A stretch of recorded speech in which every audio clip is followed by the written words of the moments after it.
ঢাকা মহানগর পুলিশের অতিরিক্ত কমিশনার মোহাম্মদ হারুনুর রশিদকে গোয়েন্দা বিভাগের দায়িত্ব থেকে বদলি করা হয়েছে।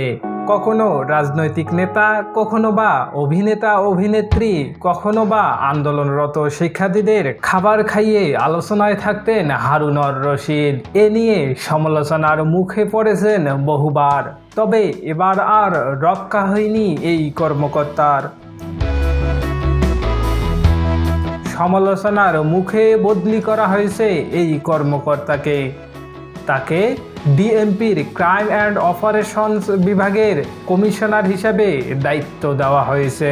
সম্প্রতি কোটা সংস্কার আন্দোলনের সমন্বয়ককে ডিবির হেফাজতে নিয়ে তাদের সঙ্গে এক টেবিলে বসে খাওয়ার বেশ কয়েকটি ছবি ফেসবুকে পোস্ট করেছিলেন হারুনুর রশিদ। এসব নিয়ে বিভিন্ন মহলে ব্যাপক আলোচনা সমালোচনা সৃষ্টি হয়। এমন ঘটনাকে জাতির কাছে মশকরা বলে মন্তব্য করেন উচ্চ আদালত।